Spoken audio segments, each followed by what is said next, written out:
Ambulance রাখার জন্য একটা শেড তৈরি করা হয়েছে। এটার প্রকল্প ব্যয় নাকি 23 লাখ টাকা। এই 1,32,00,000 টাকার কাজ আমার মনে হয় না 32 লাখ টাকার কাজ হয়েছে এখানে।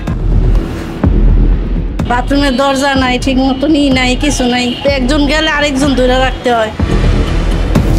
এই যে বছরে বছর যে টাকাগুলো আসে পিডব্লিউডিতে, এটা কি করে এবং কোথায় যায়?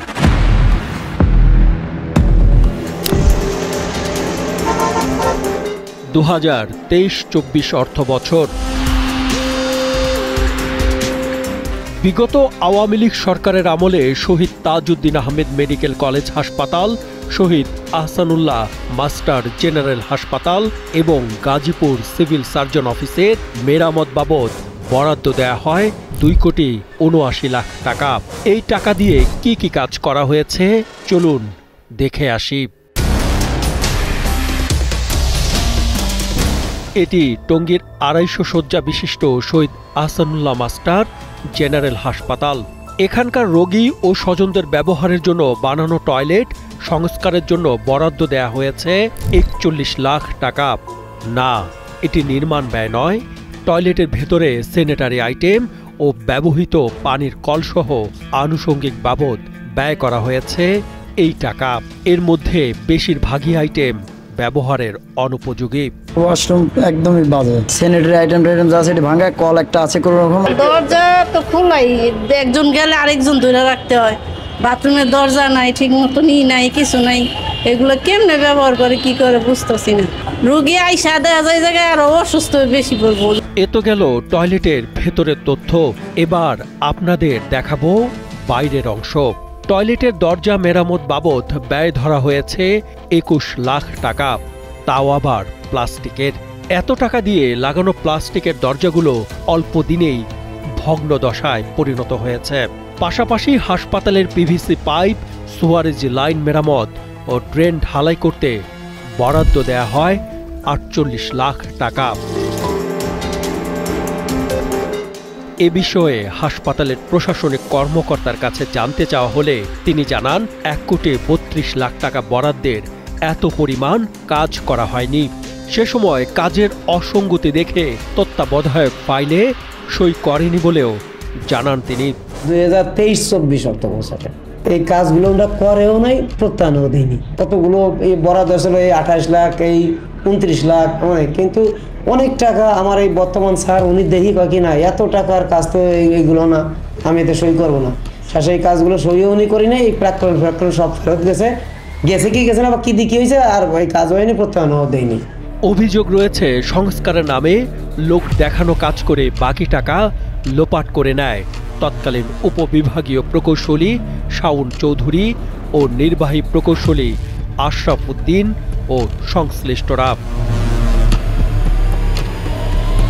এবার একটু দেখা যাক শহীদ তাজউদ্দিন আহমেদ মেডিকেল কলেজ হাসপাতালের সংস্কারের নামে অর্থ লোপাটের চিত্র। এই হাসপাতালটির 4টি কাজের বিপরীতে বরাদ্দ দেয়া হয়েছে 1,02,00,000 টাকা। এছাড়া একই অর্থ বছরে হাসপাতালে 6টি সিভিল কাজের বিপরীতে বরাদ্দ দেয়া হয় আরও 88 লাখ টাকা। আবার অনেকটা একই কাজের নাম দিয়ে বরাদ্দ দেয়া হয় 26 লাখ টাকা। এ তো যেন বরাদ্দের ছড়াছড়ি। তবে হাসপাতালের উন্নয়নের জন্য বরাদ্দ দেয়া যেতেই পারে, সেটিতে কারো আপত্তি থাকার কথা নয়। কিন্তু জনগণের এত অর্থ বরাদ্দ নিয়ে কি কাজ করা হয়েছে সে চিত্র দেখাবো এবার। শহীদ তাজউদ্দিন আহমেদ মেডিকেল কলেজ হাসপাতালের একটি বরাদ্দে এই হাসপাতালে 4 থেকে 8 তলা পর্যন্ত অ্যালুমিনিয়াম পার্টিশন, ফলস সিলিং এবং 7 ও 8 তলার বাথরুম সংস্কারের জন্য 2টি কাজের বিপরীতে বরাদ্দ দেয়া হয় 54 লাখ টাকা। এই কাজগুলো কোন বরাদ্দ থেকে করা হয়েছে সেটি বলা মুশকিল।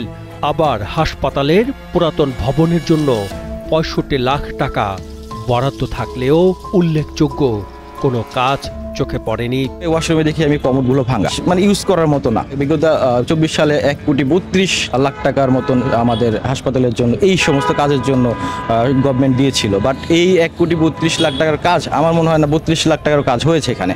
গভর্নমেন্টের কাছে আমাদের একটা বিনীত অনুরোধ থাকবে যে এই যে বছরে বছর যে টাকাগুলো আসে পিডব্লিউডিতে, এটা কি করে এবং কোথায় যায় এবং কি কাজগুলো, এই একটা সুষ্ঠু একটা তদন্ত যেন হয়। হাসপাতালটির দুর্নীতি চিত্র এখানেই শেষ নয়। পদ্মা সেতু, মেট্রো রেল এবং এলিভেটেড এক্সপ্রেসওয়ে নির্মাণের গর্বিত অংশীদার বসুন্ধরা সিমেন্ট। এখন আপনারা যেটি দেখছেন এটি একটি অ্যাম্বুলেন্স। তৎকালীন সরকারের আমলে ভারত থেকে উপহার হিসেবে দেয়া হয় এটি, কিন্তু এই অ্যাম্বুলেন্স তো রোগীদের সেবার পর হাসপাতালের বেসমেন্টে পার্কিংয়ে থাকার কথা, তাহলে বাইরে কেন? এটি নিয়েও আমরা অনুসন্ধান চালাই।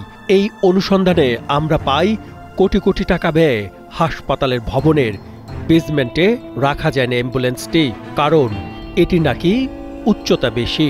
এই অজুহাত দেখিয়ে বরাদ্দ নেওয়া হয় 23 লাখ টাকা, কারণ এটির জন্য বানাতে হবে আলাদা শেড।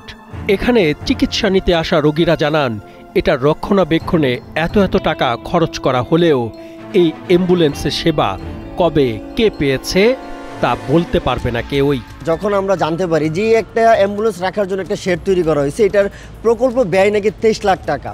আসলে এইরকম একটা শেড তৈরি করতে যদি 23 লাখ টাকার প্রয়োজন হয়, আমরা শুনতে পাই যে হাসপাতালে বাথরুম পরিষ্কার করার জন্য নাকি তারা লাখ লাখ টাকা ব্যয় হচ্ছে। এই যে একটা অ্যাম্বুলেন্স এটা রেখা দিচ্ছে, এটা আমাদের আজ পর্যন্ত গাজীপুরের কয়জন বলতে পারবে যে এই অ্যাম্বুলেন্সটা মানুষ ব্যবহার করছে? এই অ্যাম্বুলেন্সগুলো কয়জন ব্যবহার করতে পারে? যদিও ব্যবহার করছে দু একটা, সেটা হচ্ছে তাও অতিরিক্ত টাকা দিলে চলে, না হলে চলে না। এদিকে তাজউদ্দিন মেডিকেল হাসপাতালের পরিচালক অভিযোগ করে বলেন, কাজের ওয়ার্ক অর্ডার এবং বরাদ্দের পরিমাণ তাদেরকে জানানো হয় না। কাজ করিয়ে নেওয়ার জন্য অনেকটা জিম্মি থাকতে হয় তাদের কাছে। ওনারা একটা কাজের একটা হেডলাইন দিয়ে কাজ নিয়ে আসেন এবং এটার একটা এস্টিমেট করে, যে এস্টিমেটটা ওনাদের চ্যানেলে করে থাকে। ওখানে তারা এক্সএন, এসডিও এবং এসও তিনজনের সম্মিলিতভাবে তারা এটা একটা এস্টিমেট করে আমাদের কাছে দপ্তরে নিয়ে আসে এটা বরাদ্দ এনে কাজ করার জন্য।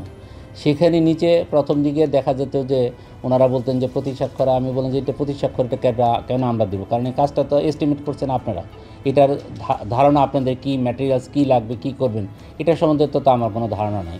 বলে স্যার এটা আপনার প্রতিষ্ঠান থেকে না দিলে তো স্যার এটা প্রসিড করতেছে না। প্রথম দিকে আমি প্রতি স্বাক্ষর দিতাম, পরে আমি এটাকে আর প্রতি স্বাক্ষর না দিয়ে আমি এটাকে কাজটা যেহেতু আমাকে করতে হবে, আমি তো ওনাদের কাছে জিম্মি আছে, আমার প্রতিষ্ঠানের কাজগুলো দরকার, পরে আমি এটাকে সিনবাই করে দিয়েছি, সিনবাই দিয়ে আমি আমার স্বাক্ষর দিয়েছি। দুর্নীতি ও অর্থ লোপাটের পেছনে নাটের গুরু হিসেবে কাজ করেছেন গাজীপুর গণপূর্ত বিভাগের নির্বাহী প্রকৌশলী আশরাফ উদ্দিন। অভিযোগ রয়েছে তিনি যোগ সাজশ ও অর্থের বিনিময়ে পছন্দের ঠিকাদারকে কাজ পাইয়ে দিতেন। স্বজন প্রীতিতেও তিনি এক কাঠি সরেশ।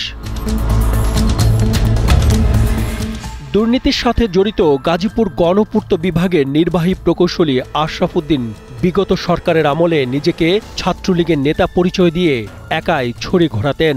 অভিযোগের বিষয়ে জানতে চাইলে আশরাফ উদ্দিন দাবি করেন পুরো কাজ সম্পূর্ণ করেই নাকি বিল দেওয়া হয়েছে, তবে বাস্তবতা বলছে উল্টো। যদি এমন কোনো কাজ হয় যেই কাজটা হয় নাই, আমি বিল দিছি, হয়তো ব্যস্ততার কারণে দেখতে পারি নাই, অথবা আমার সাবঅর্ডিনেটের উপর বিশ্বাস করে দিছি, অথবা এমন হতে পারে যে হ্যাঁ ঠিক আছে অল্প কিছু কাজ বাকি আছে, সাইটে মাল আছে, এই মুহূর্তে সময় নাই, যে হলো ফান্ড শেষের দিকে, এমনও ক্ষেত্রে হয়তো হতে পারে এমন যে শেষ হয়ে যাবে বিল, হয়তো আমরা প্রসেস করতে যে সময়টুকু লাগে, এমন ক্ষেত্রেও দিয়ে থাকতেও পারি। কিন্তু যদি এরকম হয় যে পরবর্তীতেও সেই কাজটা বাস্তবায়ন না হয়ে থাকলো বা হয় নাই বা এই ধরনের কোনো কিছু হয়ে থাকে, সেটা দায়ভার অবশ্যই আমার উপর বর্তায়। শুধু আশরাফ উদ্দিন নয়, বরাদ্দকৃত অর্থ লোপাটের আরেক মাস্টার মাইন্ড গণপূর্তের উপবিভাগীয় প্রকৌশলী শাওন চৌধুরী। এই দুর্নীতিবাজ কর্মকর্তাকে 2023-24 অর্থ বছরের শুদ্ধাচার পুরস্কার দেয়া হয়, যা নিয়েও রয়েছে সমালোচনা। এ বিষয়ে জানতে মুঠোফোনে যোগাযোগের চেষ্টা করা হলেও তিনি কোনো সাড়া দেননি। উল্টো নিউজ না করতে তদবির করান বিভিন্ন মহল থেকে। এদিকে গাজীপুরের গণপূর্ত বিভাগের বর্তমান নির্বাহী প্রকৌশলী হিজবুল কবির জানান 2023-24 অর্থ বছরের বরাদ্দের কোনো টাকা ফেরত যায়নি। অভিযোগের বিষয়ে তিনি বলেন, সে সময় যারা দায়িত্বে ছিলেন এর দায়ভার সম্পূর্ণ তাদের। এটা বরাদ্দটা ছিল 2023-24 অর্থ বছরে এবং এটা জুনে 24-এর জুনে এটা পেমেন্ট করা হয়েছে। আমি খুব রিসেন্ট এসেছি, মার্চ 20-তে এসেছি। তো এইগুলো আসলে তখনকার পেমেন্ট, মানে যিনি পেমেন্ট করেছেন উনি এগুলো বুঝে শুনে এভাবেই ওনার এখতিয়ার বলতো, যেহেতু ওনার সময় পেমেন্ট হয়েছেন। তৎকালীন যিনি ছিলেন উনি ভালো বলতে পারবেন নথিপত্র দেখে, তবে নথিপত্র আমরা যতটুকু দেখেছি কোনো বরাদ্দ ফেরত যায় না। এবার সরকারি বরাদ্দের অর্থ ব্যবহারের নীতিমালার দিকে নজর দেয়া যাক। এখানে বলা হয়েছে, কাজের চূড়ান্ত বিল পরিশোধের পূর্বে প্রতিষ্ঠান প্রধানের অনাপত্তি নিতে হবে এবং বরাদ্দের অর্থের অব্যবহৃত টাকা সংশ্লিষ্ট দপ্তরে ফেরত দিতে হবে।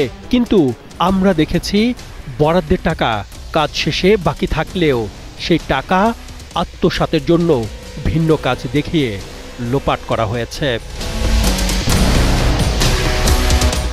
বিশেষজ্ঞরা বলছেন, বিগত সরকারের আমলে বিভিন্ন প্রকল্প দেখিয়ে স্বাস্থ্য খাতে যেসব দুর্নীতি হয়েছে সেগুলো পুনরায় তদন্ত করে দায়ীদের বিরুদ্ধে ব্যবস্থা নেওয়া উচিত। গাজীপুর থেকে হাসিব খানের পাঠানো তথ্যচিত্রে ডেস্ক রিপোর্ট, কালের কণ্ঠ।